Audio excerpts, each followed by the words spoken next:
How's it going, everyone? My name is Shaun Maderazo, the host of Convos, Cuts, and Queers, the show where we share chapters of our lives with each other and all of you from the Mad Razor Barber Lounge located in Long Beach, California. In this episode, I have the pleasure of sitting with my friend Lee Parkhurst as he reminds me that wherever you are on your journey, you're right on time. And although life may not always line up the way you'd like, there are always glimmers of hope and joy. Allow me to introduce Lee Parkhurst. So I thought it was only fitting to have you here in October. Should I look at you or you want me to look this way? Yeah, look that way. That's good. Oh, yeah. Because October is your month. Oh, dude, yes. Right? Like, Spooky season is here. I'm living it, too. Do you? Oh. Yeah. So fun. What is it about October? Is it just the Halloween thing? Yeah, or I think so many of my favorite events happen in this October? time of year. Okay. Yeah. Haley and I's anniversary is this month. Okay. What day? Awesome. 10/10. 10/10. 10/10. Wait, that's coming up. Yeah, this Thursday. Holy cow! What are you guys doing? It's our favorite little dinner. Okay, yeah. Very nice. Okay. What do you guys do? It's our 4th year anniversary. So, we got married during the pandy. Okay. So we had a Give a mic. oh yeah, for sure. We had we got married in our backyard. That's right. It was wild. Yeah. In the height of COVID, no vaccines yet. Yeah. But the masks. yeah, We're just, yeah. like, figuring it Seriously, out, yeah. like we couldn't have anybody in our house. So we did in our backyard. Yeah. We hired an officiant Okay. who was brave Yeah. and wanted to be with us, and You want to throw that yeah, out? yeah. And a photographer and Haley's best friend, and we just did it in the backyard, and it Nice. was honestly Sweet. the most beautiful, Yeah. like intensely romantic moment I just got I've chills. ever encountered. Really? Seriously. Yeah, yeah. And of course, like it was terrible that we couldn't have, her dad walk her down the aisle, Yeah, and he's yeah. now passed. Yeah. It's like there was a lot of that tradition, those moments that you dream of, and I know that she did dream of that, but man, Yeah. what we were able to do with nobody else to worry about, Yeah, but just yeah. us. Did you guys record that? We did. Okay. We did. Uh-oh. So You're like, we did. okay, we were super DIY scrappy, right? Didn't hire a videographer or whatever. And I was like, we both got mobile phones. I'll just set them up in the backyard and Yeah. let them roll. Yeah. And so we cozy up like a week after whatever to watch the footage and stuff. Okay. And literally Haley walks out and the officiant's like, hey, we're gathered here today, and the phone goes flop. So you just hear it. It was so funny. We died laughing. But you know what? We didn't need it. Okay. We were so present. Yeah. We were so Yeah. in it, And you living got it. photos and We got great stuff. photos. Yeah. But honestly, I hear people when they're making their wedding plans now, and I'm just like, dude, elope. Go be Yeah. together. Yeah. And you know what? Do the big party. We still want to do the big party. Oh, you haven't done a big party? No. We still want to do that. So I think Okay. we're going to do a 5th year big party, Okay. which would be Yeah, next yeah, year. like a monumental. Yeah, just Yeah. kind of like a reception Yeah. that we never had. Yeah. But dude, save your money, save your money. energy, Yeah. and put it into your partner. Wedding. Yeah. Put that energy into your partner. Yeah. Is that the Fire. tricks to the beginning of the marriage? I think so. Yeah. I love that. And you know what? As weird and scary of a time as it was, Mm-hmm. I wouldn't have changed that particular event, that Yeah. marriage, that commitment to each other. Yeah, Wild. I love it. It was awesome. That's amazing. I'm so lucky. Yeah. And you know what? And that's another big lesson that I've learned recently Yeah. is two things can be true at once. Yeah. You can both be, and this is the same time when we're sanitizing our grapes from the grocery store, right? We're living in terror, Yeah, yeah. not knowing what's going on, but at Yeah. the same time having the most passionate, Totally. loving, Yeah. expansive Yeah. event Yeah. happen at your life at the Yeah. same time. So those two things can be true, and that's really been a theme for me in a lot of my lessons in these last couple of years. Okay. Has you can experience Turmoil. extreme horrendous suffering, pain, suffering. I mean, think about what's happening globally right now. Sure. You know, but look at us. We're together, being ourselves, living our best lives. Yeah. You know, these two things can be true at the same time. And it's important to recognize those things. And not feel guilty about it. We can't feel guilty about it. It's hard not to. It's hard not to. It is hard not to. But I think we honor the struggle. Sure. By experiencing the joy. Sure. Because it would be for nothing otherwise, right? What a throwaway gift if here we are and we're just like, well, we're just going to be miserable and awful and because it's terrible other place, you know, or whatever. Like that's not. If other people had the opportunity to be in our shoes, they'd be living their best too. Hell yeah. Exactly. Really quick, what are we doing for you today? You know, so it's starting to go. It's okay. It's all right. Which is good, but we need to start planning accordingly. Okay. And like, I think this is like too long back here because when it starts to go like this, then it really looks like a receding hairline. Gotcha. You know what I mean? I just want to like, I'm totally okay to take it down even shorter around here and even on the top too, like just taking it down a notch. I think it would be helpful. And Liz is still cutting your hair, right? Yeah, Liz does. Shout out to Liz at what's up, Liz? Yeah, what's up, my Liz? gosh, seriously, like between the two of you, I am so spoiled with love, and it's great too because like you're both like my dear friends, so it's like a hangout sesh like at the same time. But yeah, and on the side, folklore how short? Real quick, is what's sorry, up. Did you go down as short as like a 1.5? Yeah, I think sure. I did one you know, time with dealer's you. choice. Dealer's choice. Whatever you think I deserve. I just follow the script. You deserve it all. What do you mean? Oh boy! Man, what a blessing. It's wild. So I don't know a ton about you. Sure. You know, we've sat down in the chair once, and then we got to like hang out. I mean, it was like such a long time from the haircut to I know hanging out at the, and that was all random. We just ran into each other at the wasn't aquarium. that funny at the aquarium? That was fun. Kismet. It was great. Kismet, yeah. But I'm glad we're getting a chance to link up. Me too. But what I have learned from you has literally been from Instagram and just tales from Jules telling me stuff about you, which is great. Tales from the crypt. And I love the fact of like how visible you are on Instagram because I'm not like that. Yeah. I always had like this fear of like overexposure, not because I was afraid of. Well, maybe it was because I was afraid of what people would say or think, or you know, comments can be brutal. I've seen them. You know what I mean? People are rough out there. Yeah. But I love the way that you just. Here I am. I love that. It's just like, it's refreshing and inspiring, and it makes me just kind of want to jump into that myself, like just a little bit more every day. You know, so that's why like starting this podcast is so important. I still get to be behind the chair, but I still get to put you in the front, but I'm still like exposing myself a little bit. You're doing something that's really important, Shaun, and I think it is. Other people, mostly cis hetero people, have told our stories. Sure. For a long time. For a long time. If you're not already following the fabulous Alexandra Billings, please do. Okay. She is a force of nature, and she's an adamant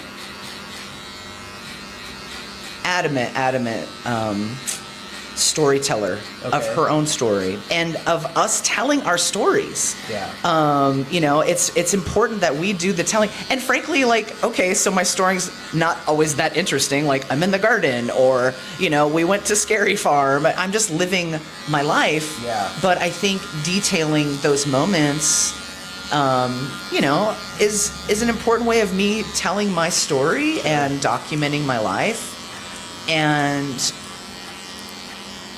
I live for those moments when I get a message from a friend of mine who says, hey, my kid's non-binary, just came out to me as non-binary.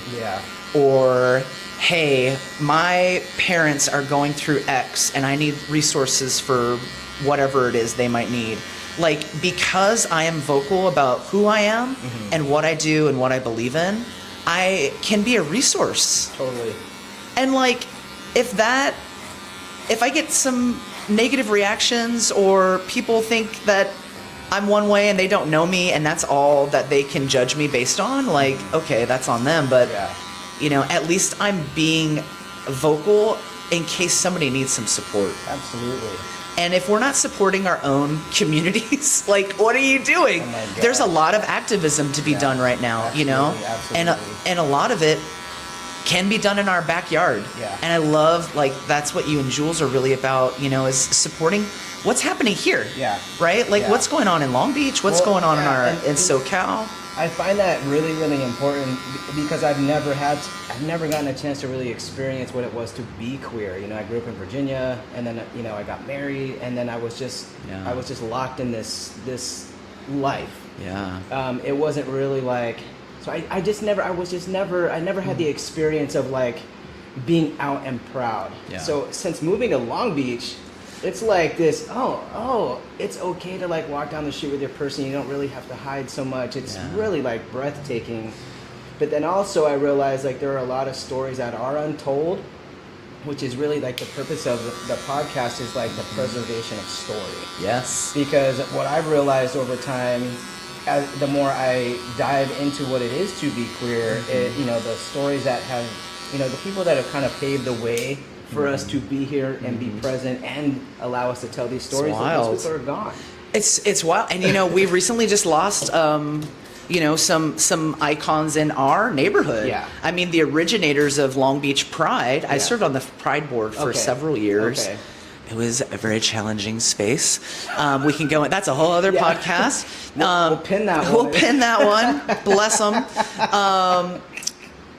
The people who started Long Beach Pride walked down the streets with bulletproof vests. Oh, are you serious? And they had bricks launched into their windows. This is in 1982. Okay. And So I was born in 81. Okay. Okay. So like I'm just about as old as Pride. Okay. And that's not, I'm getting a little long in the tooth here, but it's not long ago. It's not and long ago. To think that it frustrates me, even to this day, and I'm sure you see it too, is like, oh, where's straight pride? Where are our gatherings? Like, hello, every day is straight pride. But like even there's some great accounts. There's Jason Journeyman. He's a environmentalist in Southern California, queer environmentalist. But he just did a segment talking about a gay-in at Griffith Park. Okay. Because it was illegal, punishable by potentially life in prison. Okay. To be gay and to gather. Wow. To be gay and to gather was California. Literally illegal here in California. Yeah. And this is less than 50 years ago. Yeah. And taking that history and that idea and applying it to what we can do now, it's just so important to be together, to gather. You know what I'm saying? But there's so much even in our community that has so much deep history. There's actually a lot of really, really cool history just here in Long Beach in the gay community, and how pride has evolved, shaped neighborhoods, shaped some of us queers who are now activists in other spaces that are, more inclusive. I will say, if you look up the legal name of Long Beach Pride, it's called Long Beach Lesbian and Gay Pride, Inc. Okay. And there's a lot more to our rainbow than those two categories. Sure. Just even things like that where, serving on the board in, the 2010s and being like, is this still how we're talking about our community here? Yeah. What is going on? So, there has been so much done and there's so much to do.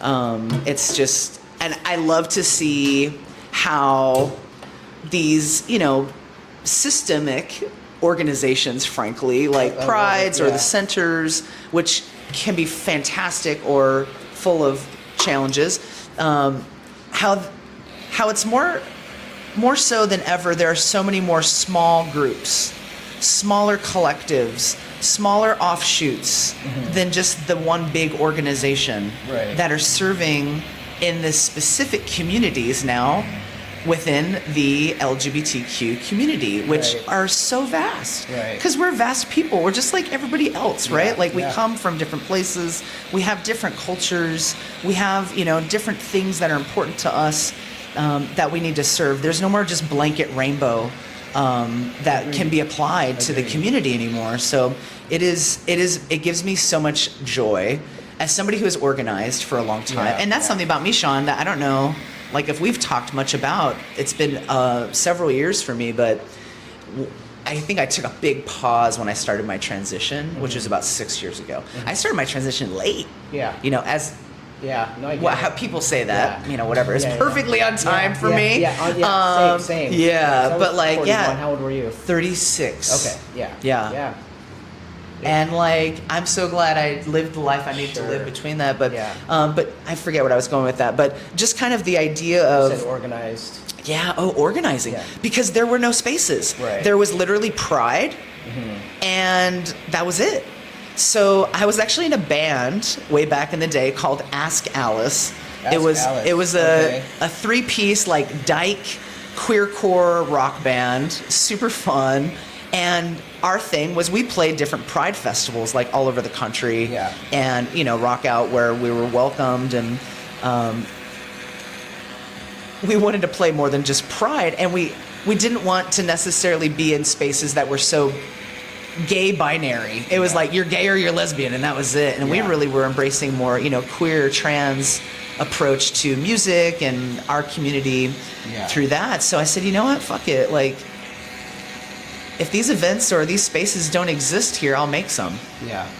So that's what we did. I appreciate that. Yeah. And like, blessed are those who take it on their own. It's not easy to organize and to, you know, get people together. But I will say, like, it wasn't just me, right? I hung out with a ton of people that wanted to be in space and share space together. But it was like we had like 2 options of like queer bars at the time. And it was kind of like you either go softball hat lesbian bar, or you head over to, you know, the white party where the gays, gay guys don't want you. Yeah. And so it's just kind of like, where is there space? So like more of like a DIY, like artistic, like creative spaces.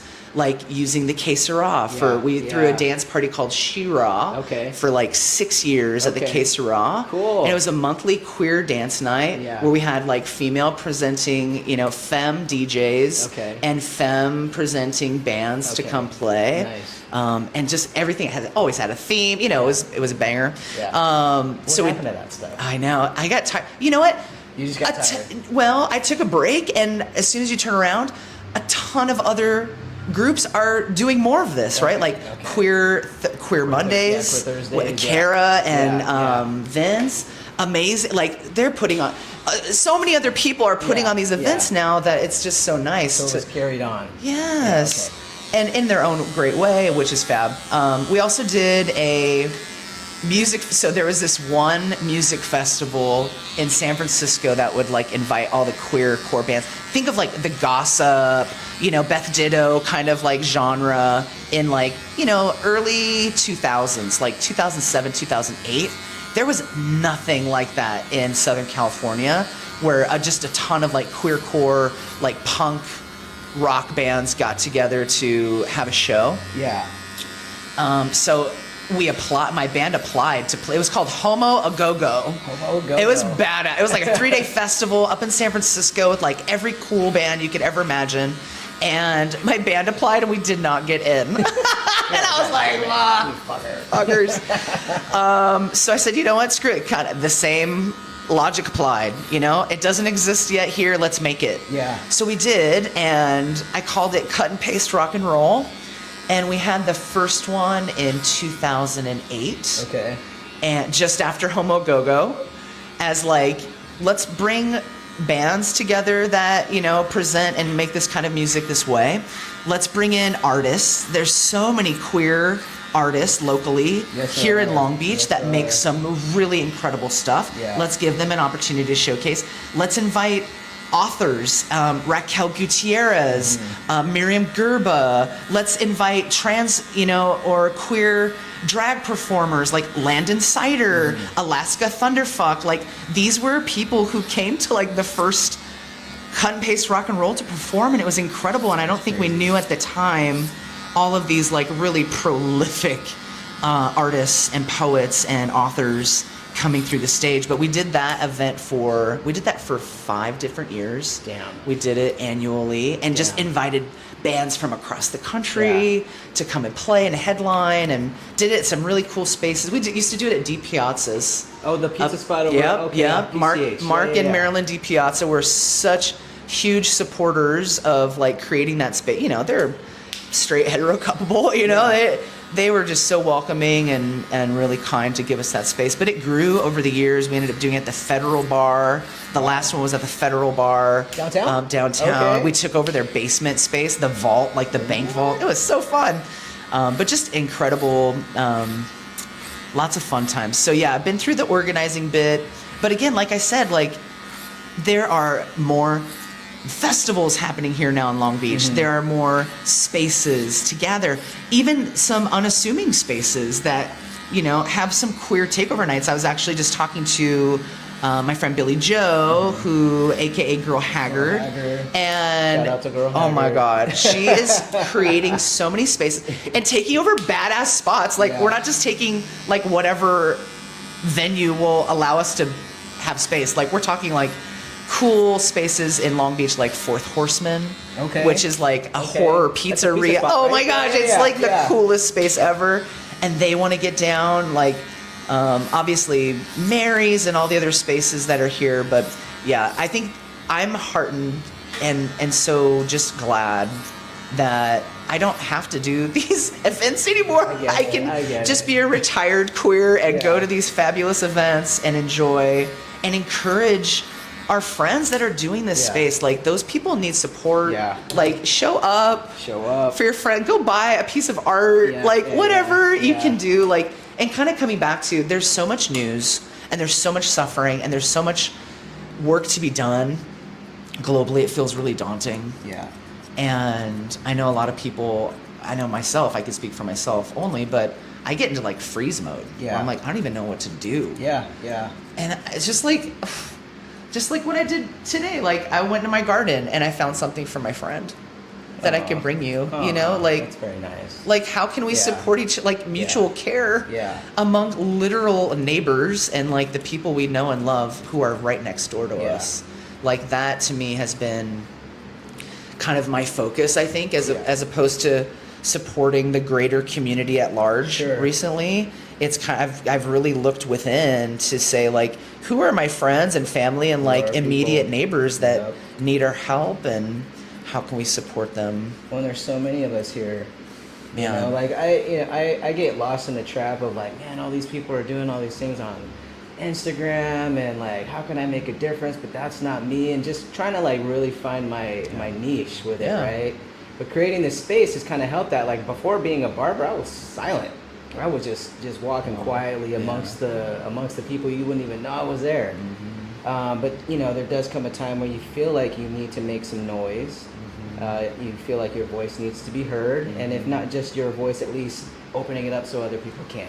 Or supporting those voices that are saying the things and doing the work that you want to support. I think that's you bring up a really good point, Shaun, is like, you don't have to be the person doing the work.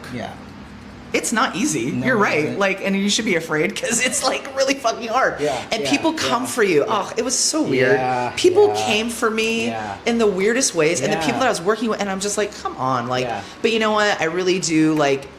I hear critique. It's important that we listen. To our community, like 100%. We have to hear those critiques, and we have to do better. I've learned so much. Like since I started organizing. I was gonna say like so. Where I am now. What kind of critiques? Like what when you say people? Because I've had my own like experiences, and I'm I don't want to like berate like anyone or any organization that's ever like kind of held up a block. You know, because blocks are part of it, right? Like, and we just got to keep knocking them down. But it is discouraging, right? It kind of like almost prevents you from continuing to move forward. It's traumatic. You get PTSD around it. You're like, oh my God, if I do this, I'm gonna get that. So, but why do you think that isn't in a community that obviously we need each other? Why do we keep doing that to each other? Though, you know what I mean? Like, please, if I'm not doing something that you love, what's the solution? Because I still want to do something to help the community move forward. Because there's a lot of work to do, like you said. So in what ways, like why can't we be more like solution based? You still do your thing, I do my thing, and that is all good. The way that you're traveling is cool. How do we find that mutual respect with each other? Because I keep hearing these terrible stories in our community specifically, where we're just at each other. just at each other. And that, I'm like, it's like same team. Hello, same team. We're on the same team. You know, but also I think, you know, for myself personally, you know, I had a lot to learn about white privilege in the beginning. A lot to learn. And making those spaces like queer people of color first. Like truly and that is like really understanding my own community better. And I hear that, and that's changed, you know, so much, which I'm really happy for, just collectively and myself personally as well. I think that I would have included more people at the table. Okay. You know, I think that's a type A personality thing. Of like, I'm just gonna do this, like get out of my way. And not I have a vision. On people. But I think more so in like in a kinder way to myself is like leaning on the people that want to help. Sure. There are a lot of people that want to help. But some don't. I get it. Yeah, totally. And that I really started to learn that when I launched a program called Queer Rock Camp. Dude. Tell me about this. Yeah. Oh my. So I took like the thing I love, music, right? Making music.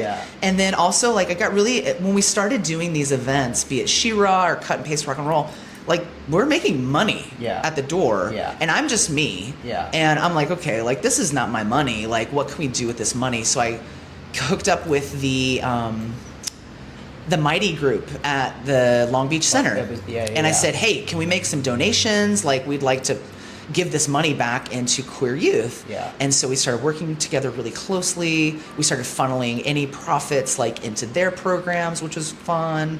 So we got to know them and the youth that they were serving, who are like, you know, God bless the children. I believe the children are the future, and it's so true. And like our queer youth have so much to teach us as elders. And it was on my heart to like, just, I want to be around them. Oh my gosh, they're so incredible. But like, could we provide space to bring them together more so, right? Like they need to start building community with each other now. Right? Like how do we influence that? So there's a really great program that started up in Portland in the early 2000s called Girls Rock Camp. And Girls Rock Camp, it's all about empowering young girls to learn instrument, to connect with each other through music, right? And I volunteered with Rock Camp for Girls when I was still identifying as such for a couple of years, and just absolutely loved it. What a cool, it's a loving, supportive space with music at the heart of it. So it was just like, it was made for me. And as I started my transition and I started working closely with, you know, more with the youth at the center, I was like, okay, there needs to be something like this, but for queer kids to come together. And not only, it's not just about like coming together with your peers, it's you're being coached and managed by your elders and people who have been in your shoes. So Queer Rock Camp was two-part of getting the youth there and making this rock camp for them, but also getting the volunteers, these, you know, queer identified adults who were also involved in music, to be there and support them. So the first year we had 40 campers. It's a day camp for a week. So the idea is, you come to camp for a week to learn an instrument, you join a band, you write a song, and at the end of the week, we put on a concert for your friends and family, which seems like a lot of pressure, right? 75% of our campers had never touched an instrument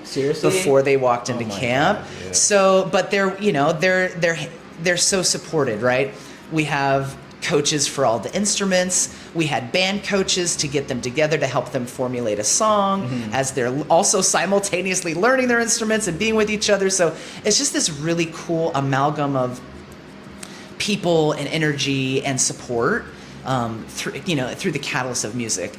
And of course, you know, every day we have workshops where we're making band shirts and talking to, we got a phone call from Jake from the Scissor Sisters who talked to all the kids, you know, stuff like that, just to build up their spirits and know that they have support and help them learn music too at the same time, which was really fun. So we did Queer Rock Camp for 3 years. 3 years. And that was just an incredible experience. Dude, and this is like a lifetime of things. So many of those queer rock campers have gone on to become musicians in their own way, to create more music, to record, to also create space and create events and like do that. So it's like we created like this little army of amazing, you know, they were already amazing, but like we just enhanced them.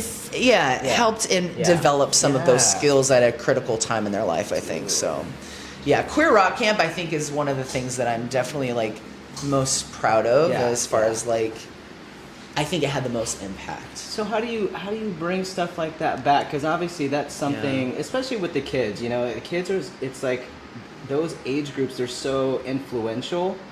But also like, you know, because I have kids, I think about this often. You know, you have to continue to like mold in a way, or at least give them spaces to like continue to grow, and then also like pass the torch. Right. So how do you like? I feel like that's something that should continue. No, 100% agree. And I think you nailed something that's perfect, because nobody ever passed us the torch. Yeah. A lot of our direct elders died in the AIDS crisis. Exactly. And before that, we're silenced. Yeah. So we are the generation of torch bearers. Yeah. And our work, the most important work that we can be doing, is that pass. Yeah. Whatever it is that they need to create for their time, for their season. Yeah.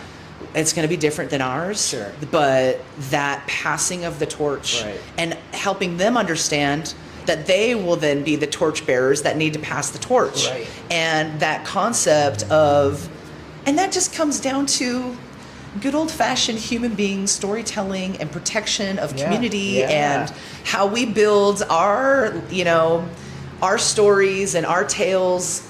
It's just like any other culture, but we're the beginner. We're the start of that. Just kind of gives me goosebumps thinking about it's powerful. I would say I'm like, ooh, that's because it is a lot of responsibility. And I do think there comes a level. I was watching. I don't know if you've ever seen that show. Oh my God, it's on Netflix. It's kind of it started in the era of Stonewall, and they're talking about how the Pride flag was created. What the heck is that show? I'm gonna have to come back to it. Sure. But the person in that, Clive Jones, he makes a statement. He's like, what is it are you doing? I'm tired. I can't keep fighting this fight. Right.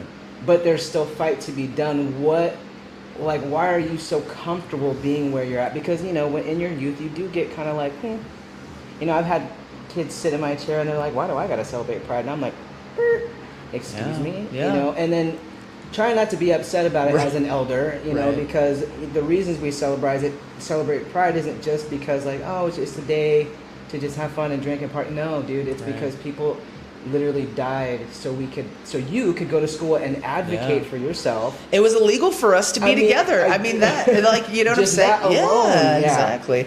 We could never get married. You know what though? That's on us though. Yeah. The fact that they don't know, that's on us. But this is what I'm saying. That's the work we need to do now. Our generation needing to really. And I know it's because we don't want to infiltrate the children because they, people think we have this agenda. Oh God. But we have to continue to do it in such a way. So how do we continue to break the door down? I know we do it in our own special way. I do it in here. I talk to kids all the time. But how do we continue to do that so kids can arm themselves? Yeah. You know what I mean? When they're out there on their own and coming into ages where they're stepping away from their own parents or, speaking to their groups of individuals. How do we continue outside of organizations? Yeah. You know what? Honestly, if I was going to do anything next, it would be history. Dude. Oh my God. Oh my and not God. to be boring, but no. Y'all need a history lesson. Yes, all need it. I need it. Dude. I need reminders. Dude. But we have so much to learn from history, especially in this moment right now in our world.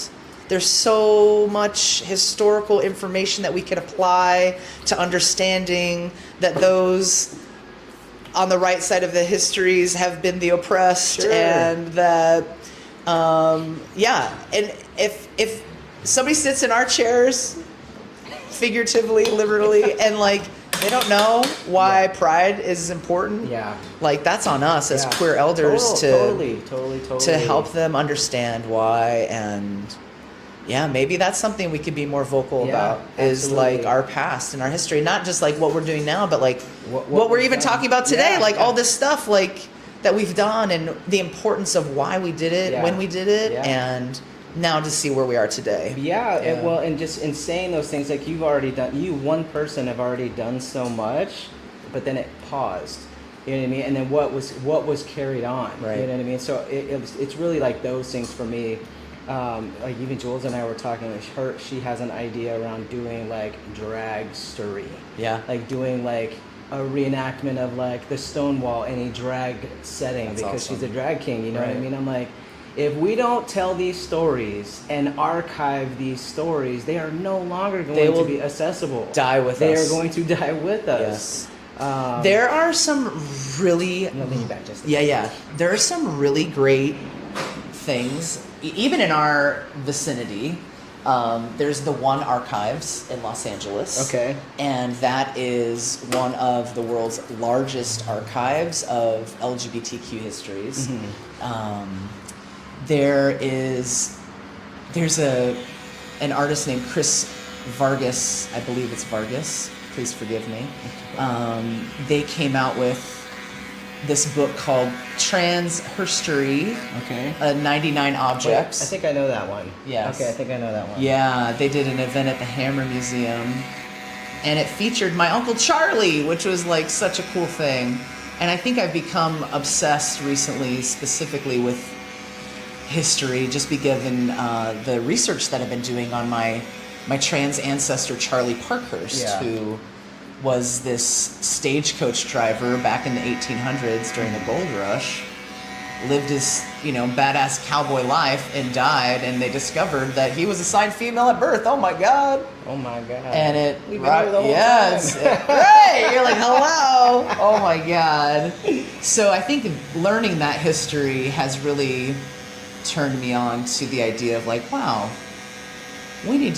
there's no documentation from Charlie. None. There's nothing in his voice that is So you're speaking found. for him. So we must speak for him, and I think that a lot of people have already spoken for him. Yeah. But they've all been cis hetero people. I was going to say, like, how does that... Yeah. Cis people. Sure. So yeah, it's You're doing good. yeah. So let's talk about Charlie since you brought him up. How did you even discover this piece of history in your own lineage? So funny. It wasn't until I came out to my family on the Parkhurst side, and shared with them that I was trans, and this is what's happening in my life, and would love your support. And I'm so blessed. I have so much love and support. And an uncle of mine said, "Hey, surely you know the story of Charlie Parkhurst and our family from the Wild West days." And I said, "No. What is this?" And so he sent me an article. That is like, it was a New York Times article that had been written about Charlie after his death, because the death of a unknown trans person was national news. Right? Because it was this big salacious story that this rough and tumble cowboy that everybody loved and adored. Charlie was really quite famous. Stagecoach drivers back in the Wild West were like, the athletes of today. So this is like the Kobe Bryant of the day. And when Charlie was found to have female anatomy upon his death, everybody lost their shit. And there's... I can't even imagine. It's so wild. And I couldn't imagine rolling in my grave as Charlie, hearing this, seeing these stories come out that just totally undermine all the work and all the life that he had lived as him, under his narration. Right. Which was always Charlie, he, him, all this stuff. There's, on Charlie's Wikipedia page, Charlie's noted as the first woman to vote for president in a presidential election. Is that right? In 1855 in California, where he casted his vote in Watsonville, California, which is just south of Santa Cruz. And, there's even a placard at the firehouse where he voted that says, "Here's where Charlotte Park doesn't even use his name, totally dead names him. Oh, dang. And says, casts her vote as, you know, as in disguise. And that was a lot of like the big headlines was, you know, life of a lie, 30 years in disguise, you know, the female stagecoach driver. You know, these are the article titles that came out. One was called Well Kept. Well kept. Well Kept. That was from the San Francisco Chronicle, and it talked about how Charlie's well-kept life, you know, up until his death was this amazing, you know, heroic story. But now that we've figured out that he was actually really a woman, we are going to take all that stuff away. So just kind of finding out about, it was kind of like twofold, right? Like I'm finding out that I'm related to somebody who is so fucking badass. Yeah. First of all, it's like so Yeah. cool. The stories of like his bravery and the life that he had to live to not be murdered back then, Right. was just had to have been absolutely wild. But also that like simultaneously, now I'm also this trans sibling of mine was dragged through the fucking mud and. Yeah, it's rough. So it was like two kinds of emotions of excitement and then also just like irritation, total like frustration and personal, you know, that's personal for me, right? Totally. So I had to step aside because my first instinct was like, I want to tear down that fucking plaque. Yeah, I'm going to, you know what I mean? In Charlie's honor, you know, and a dear friend of mine, who's a professor and she's very wise and talked me down and she said, look, like that's history. Yeah. And you can create history too. Yeah. So I appreciate that Charlie's name was used in those ways that honestly needed to be done in the name of feminism, I think. And a lot of the stories that are told about Charlie are this heroic, you know, this girl had to wear boys' clothes and live as a man to make it in this world. And in the 60s and the 90s, like that was an important story. But I think we could be honest about when people lived their lives as man and like you could respect that. I think telling his story in a way that feels right to me as a trans person, I think is important. And again, kind of coming back to us telling our stories, like we have to tell our stories. And I feel like there are so many books about Charlie and they're all written by other people. So I think this is, I'm working on a book. Okay. And a friend of mine from Oberlin College, his name's KJ Sarankowski, is a prolific queer author.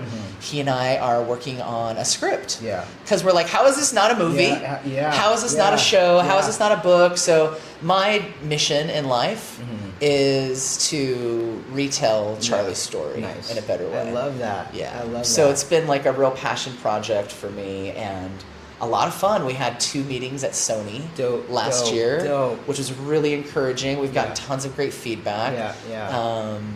My writing partner's working with Lily Wachowski, who wrote The Matrix.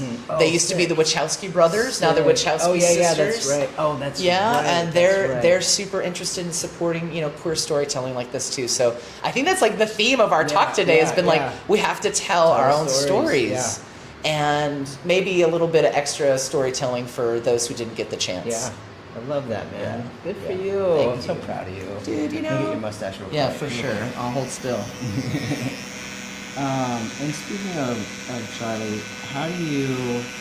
has there been any like kind of information that you found throughout that kind of like is in opposition of the story that they've told? You know what I mean? Like, yeah, I think. Oh, absolutely. Hold on, real quick. Yeah.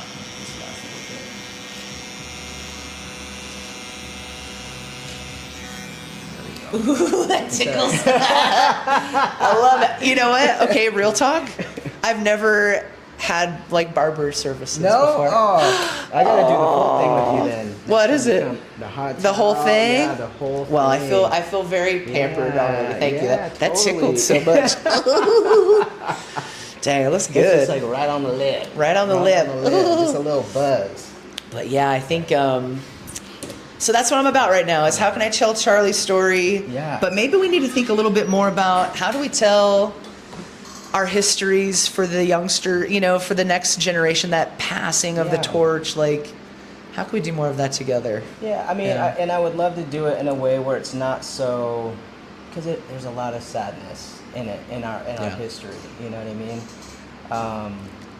It's I think that's what kills me so much. But there's so much joy and badass, and that's what I love about Charlie's story. Yeah, This guy was a fucking awesome, like Wild West cowboy, insanity, like the stuff that he must have gone through, and like joy. I think of like I see so much joy in your life. It makes me so happy, you know, and mine too. And that's why I think it's important for us to share, because our history is riddled with suffering. Yeah, totally. You know, totally. and now is the time for us to remember that, live our best, and like pass that torch of possibility, and joy, like hope, and love. Hope. A little bit of hope, it goes a long way. Yes, and I think that's what it is too. Like when you're seeing the stories, you know, and yes, there were a ton of people in our history who are badasses. You know what I mean?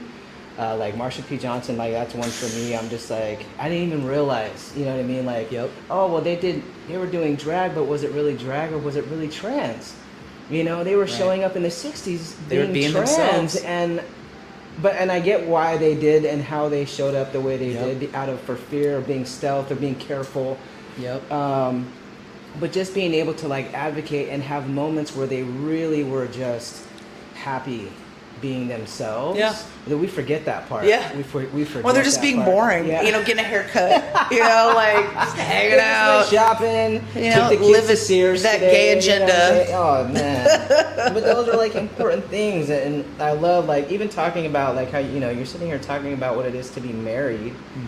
You know, like those are beautiful things, and like we just need to continue to like normalize that in these conversations. Like we 100%. We have families, we have kids, and we go to PTA meetings and we bake cookies and we do Easter egg hunts. I mean, we do have fabulous parties. Let's like not lie. We're pretty extra when it comes to being together and creating and art, and because we have to. And I think one thing I'll leave you with is there's actually an opera about Charlie's story. Okay. It's called Old Country, Good Country. Good Country. It happened in Austin, Texas. They wrote this opera about Charlie's life. And at the end of the opera, Charlie's song is about what would my life be like in the next 200, 300 years. And that's my life. That's your life. This is the time for that. And like my life is beautiful. I have so much to be grateful for. I have so much opportunity. I have so much community. We have such a space we have so much progress since his life. I think that gives me hope, and I feel positive for the future because of that.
And we do need to get together and just have some. I know we were supposed to do Hawaii today. going on. I know. When we get back, though, Dude, let's get together. Yeah, our party's on the 26th. Yeah, we'll be there.